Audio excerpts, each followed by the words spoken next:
Bonjour à toutes et à tous, bonjour Daniel, et merci beaucoup d'avoir accepté de faire cette interview avec moi. Bonjour, de avec plaisir. Chouette.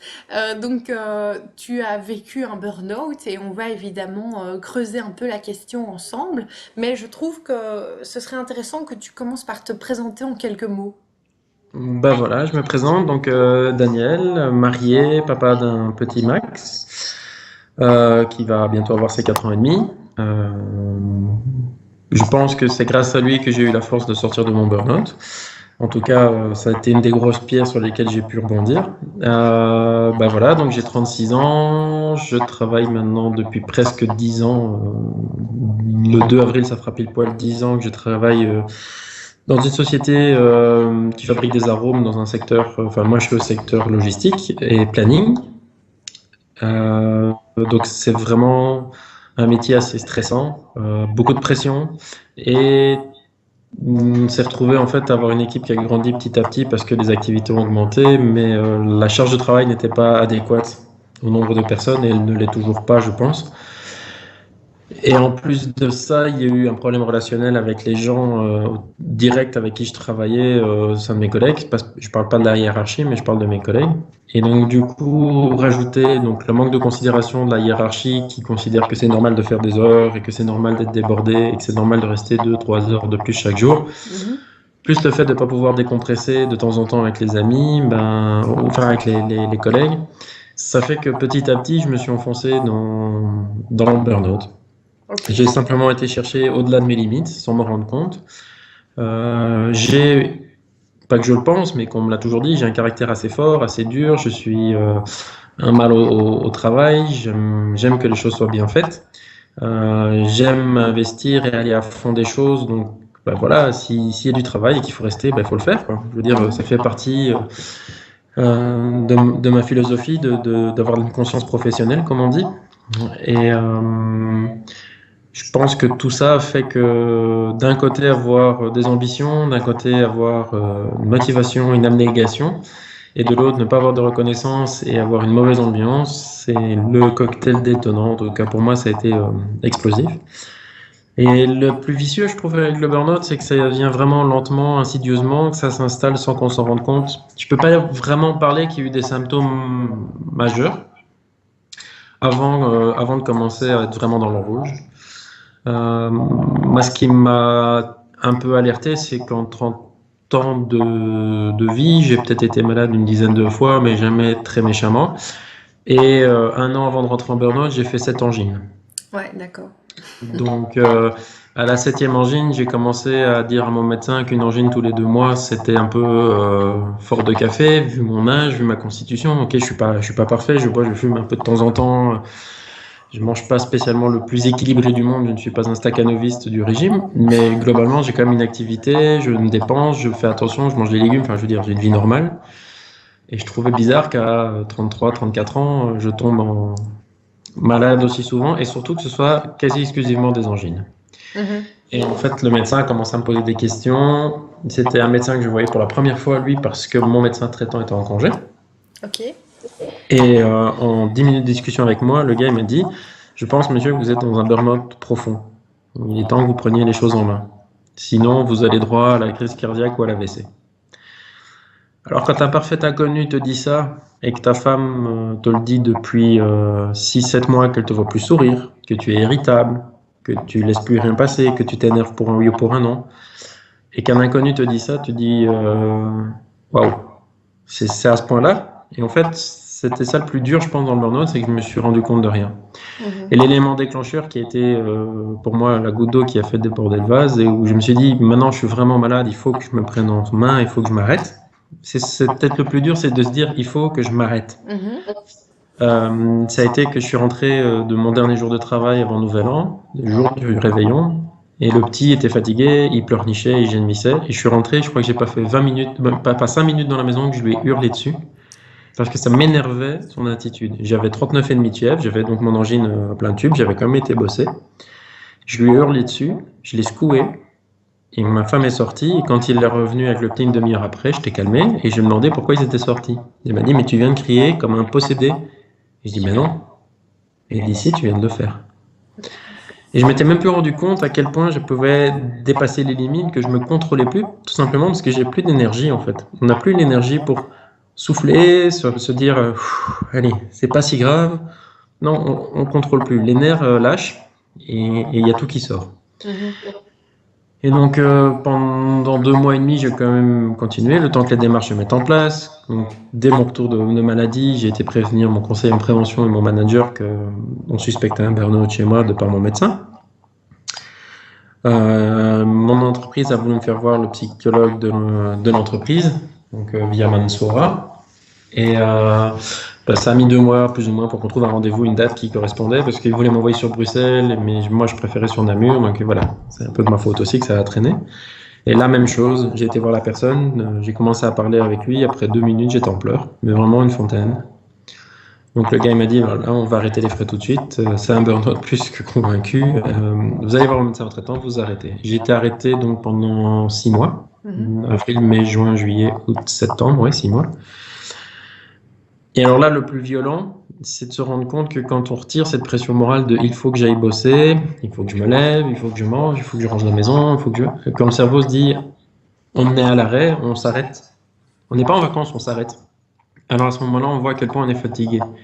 Pendant près d'une semaine, j'étais même pas foutu de passer l'aspirateur, de faire à manger. Je me levais quand Steph partait au boulot, je me recouchais, elle me réveillait quand elle revenait à midi, je me recouchais quand elle partait, elle me réveillait quand elle rentrait avec le petit.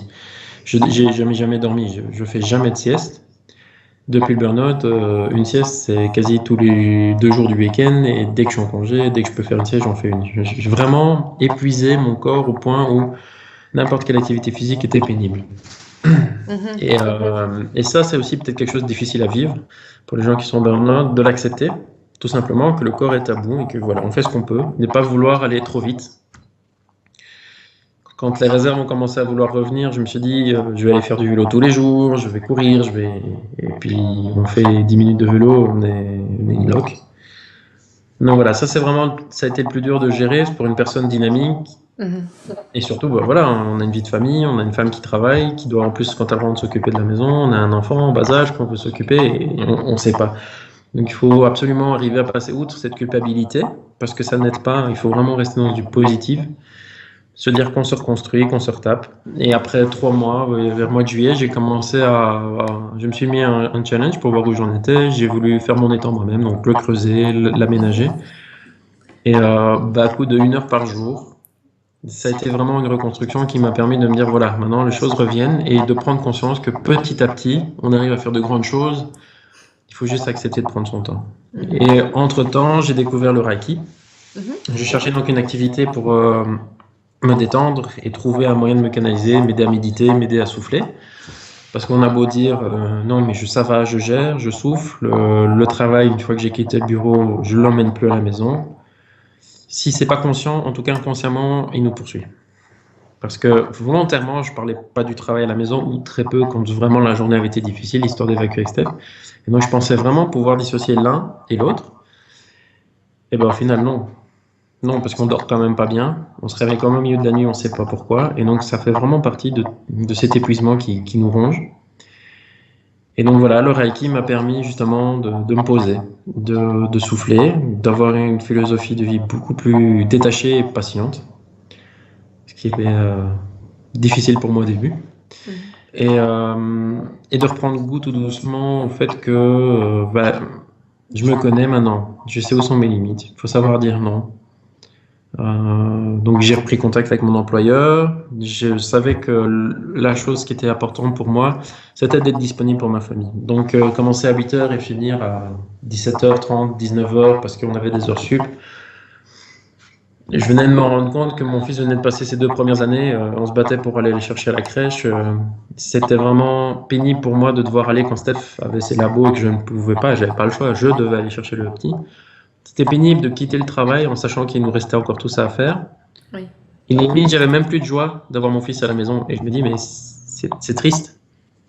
Tellement cette envie de bien faire, cette envie d'être performant dans son travail, d'être connu comme étant quelqu'un de fiable, me rongeait de l'intérieur, quoi. Mhm. Et donc j'ai demandé à mi-temps. Donc d'abord j'ai repris à mi-temps médical parce que tout simplement le fond, même si après 6 mois d'arrêt complet se reconstruit, ben on n'est pas à full énergie quand même. Donc c'est utopique d'espérer reprendre le boulot à 100% même après 6 mois. En tout cas pour moi c'était pas faisable. J'ai fait 3 mois donc à mi-temps. Comme ça me permettait de rentrer l'après-midi, de m'occuper de mon fils. Et puis j'ai demandé un congé parental pour prolonger de 8 mois à mi-temps toujours. Et donc après ces 8 et 3 mois, je suis repassé à temps plein à la seule condition que je décale mon horaire en pause 6-14 pour pouvoir toujours être à la maison en fin de journée. D'accord. Et au début, tout le monde pensait que j'allais pas tenir le coup. Même avec Steph, on discutait, on se disait waouh, te lever tous les jours à 5 heures du matin, vu ce que tu as vécu, vu l'énergie, etc. Et au final, non, c'est parfait pour moi parce que je suis déjà beaucoup plus détendu au travail la journée, parce que j'ai déjà 2 ou 3 heures où j'ai pas de pression, je dois pas me couper en 8 pour faire ce qu'il y a à faire. Et donc, je peux déjà vraiment planifier ma journée et lancer la machine. Et puis, ben, je rentre, je peux faire une sieste, je peux jouer, je peux prendre l'air avec mon fils. Et du coup, j'ai vraiment ce relâchement. À ça, je combine en plus des séances de méditation de pleine conscience ou des soins Reiki qui fait que ben voilà, je suis posé et ici ben voilà, de nouveau un coup de rush. On m'a demandé de faire des heures sup. J'ai dit oui, je m'en sentais capable, je l'ai fait. Et genre par exemple aujourd'hui, j'avais dit que j'essaierais de faire 3 heures. Ben, après 1 heure d'heure sup, je sentais que ça n'allait plus. Ben je le sens et donc je sais dire maintenant j'arrête, je rentre, je peux plus. Et donc voilà, j'ai la chance d'avoir un employeur qui a pu ouvrir le canal de dialogue. Mhm. Ça n'a pas été évident. Je pense que le changement de pause, c'est ce qui a été le plus difficile, même si au niveau de travail, c'était justifié, parce que c'était pas juste un caprice pour me garder, mais au niveau travail, en plus, il y avait du sens derrière. Mais au final, il a fini par accepter pour le bien des deux parties. Et ça m'a permis de trouver cet équilibre qui fait qu'aujourd'hui, ben voilà, je suis posé et je m'épuise plus et je connais mes limites, quoi. D'accord. Ok. Voilà. Très intéressant ce changement de rythme et cette réorganisation dans ton travail. Et Mhm. justement, donc tu parlais du fait que tu as une activité dans le Reiki. Est-ce que tu peux déjà expliquer un petit peu ce que c'est et nous en dire plus? Le Reiki, donc, c'est un soin d'origine japonaise du docteur Uzui.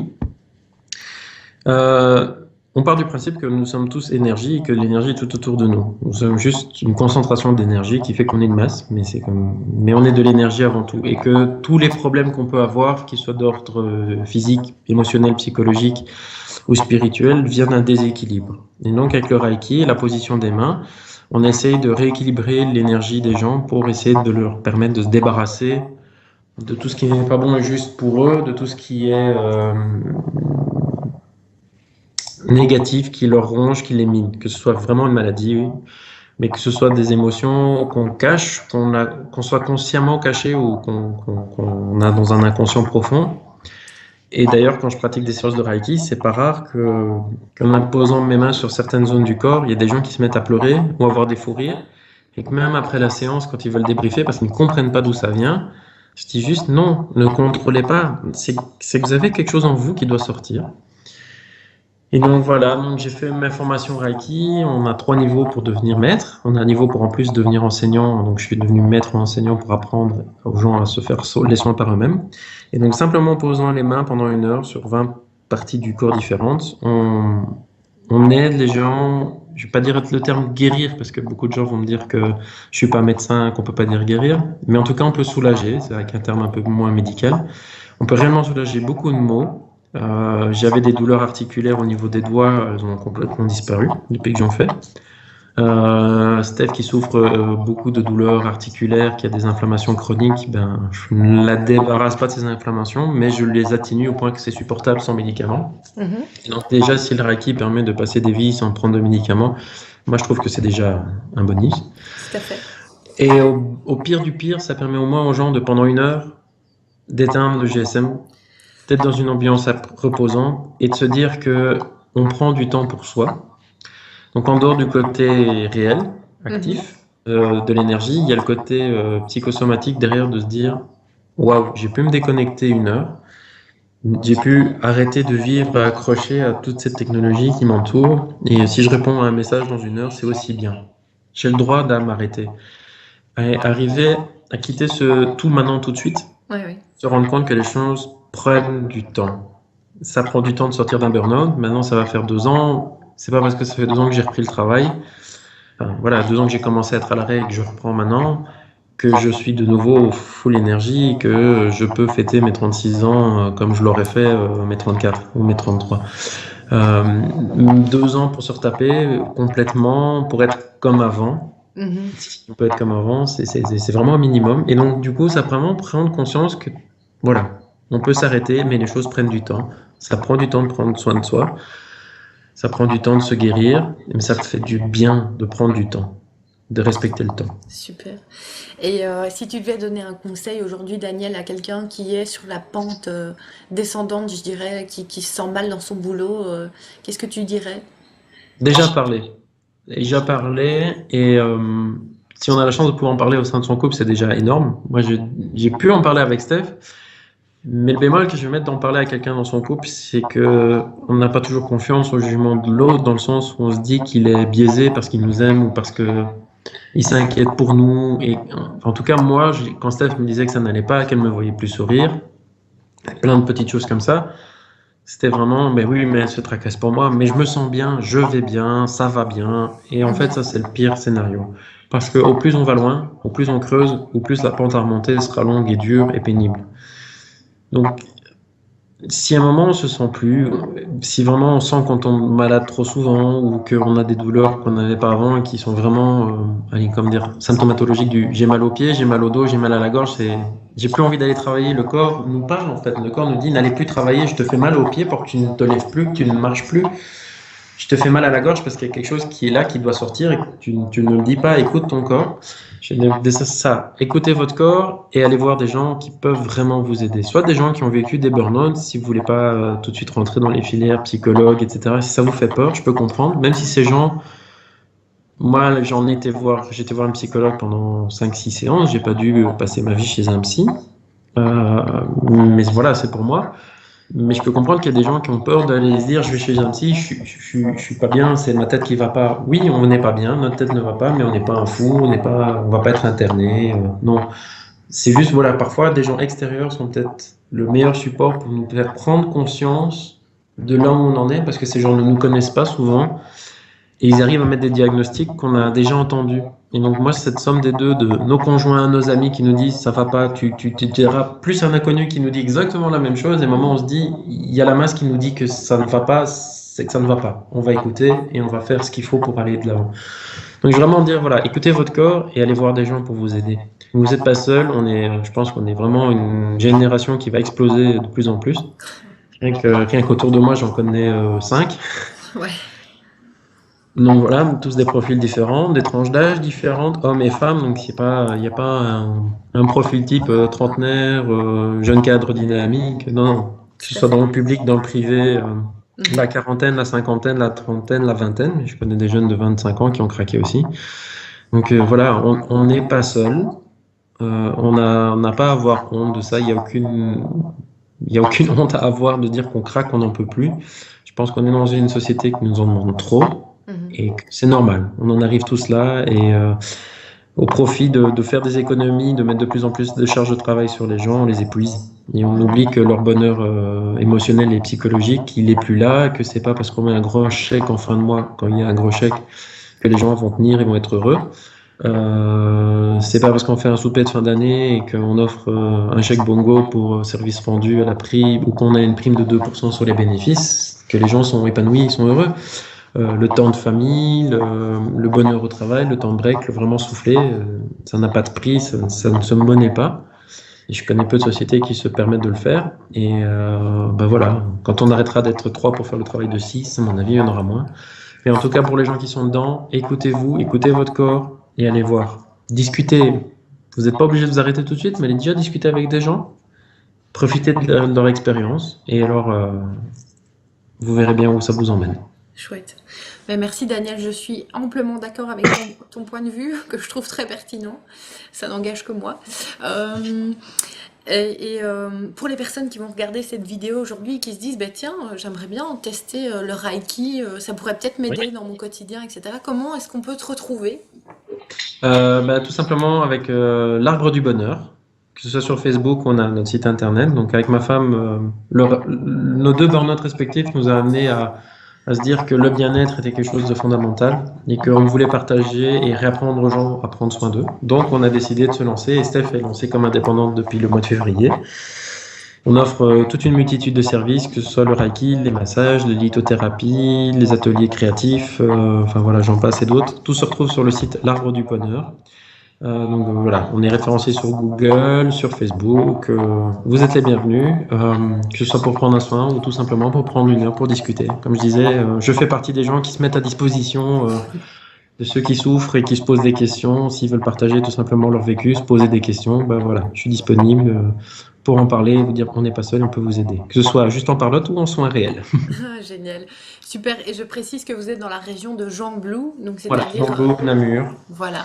des places dans le Brabant wallon, les Ok. environs. Super. Ben, en tout cas, un tout grand merci Daniel pour ton Merci à témoignage toi. qui est aussi très très inspirant. Et toutes mes félicitations pour l'Arbre du Bonheur qui est un magnifique projet familial en plus. Ouais. Et je vous souhaite vraiment à tous les deux une belle réussite. Merci. Et On va y travailler. Ça prendra le temps qu'il faut, mais on y arrivera. super. Ben, un tout grand merci Daniel et bonne Merci. continuation en tout cas. Allez, à la prochaine. Au Au revoir. revoir, merci.